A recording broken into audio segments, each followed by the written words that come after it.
ఈరోజు మనము ఈ బ్రెయిన్ వెబ్ సిరీస్లో mid brain and hand brain గురించి చెప్పుకుందాం.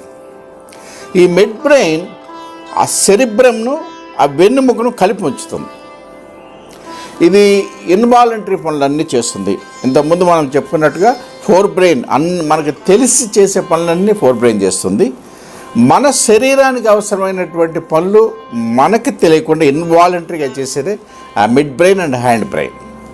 ఇది 2.5 సెంటీమీటర్స్ ఉంటుంది. ఇది సెరిబ్రమ్ నుంచి వచ్చేటటువంటి మోటార్ సిగ్నల్స్ని ఆ బ్రెయిన్ స్టెమ్ ద్వారా వెన్నుముకకి అందించుతుంది.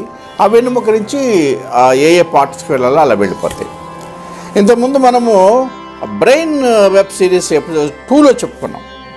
అంటే పంచేంద్రియాల నుంచి సెన్సరీ సిగ్నల్స్ రిసీవ్ చేసుకుని ఆ బ్రెయిన్కి పంపితే బ్రెయిన్ అక్కడ అన్ని ప్రాసెస్ చేసి మళ్ళీ మోటార్ సిగ్నల్స్ ద్వారా ఏ పార్ట్ ఏ పని చేయాలనేది పంపిస్తుంది.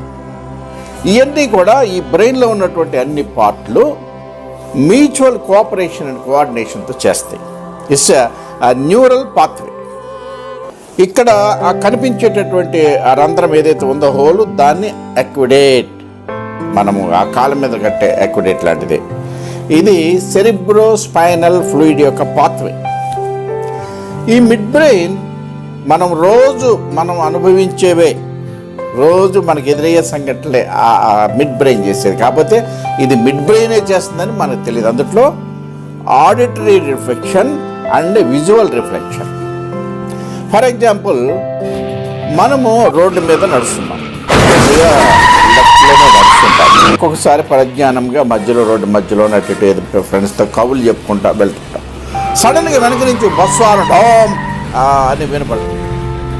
ఎప్పుడైతే సడన్గా సౌండ్ వినపడుతుందో అది బ్రెయిన్కి వెళ్ళి ఆ బ్రెయిన్ మళ్ళీ మెడ నరాలని యాక్టివేట్ చేసి మళ్ళీ కంటిని యాక్టివేట్ చేసి మెడ తిప్పి వెనక్కి చూస్తాం. ఇలా మెడ తిప్పి చూస్తాం. ఇదంతా కూడా ఫ్రాక్షన్ ఆఫ్ సెకండ్లో జరిగిపోతుంది.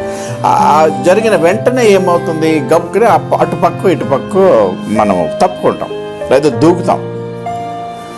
అలాగే మన ఎదురుగుండా ఒక బస్సు వస్తుంది.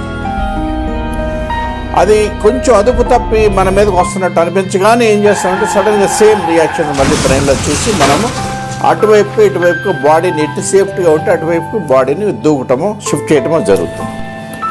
అలాగే ఇక్కడ ఈ కంటి నుంచి వచ్చి ఈ రిఫ్లెక్షన్ తీసుకునే దాన్ని మనము విజువల్ స్పైనల్ రిఫ్లెక్షన్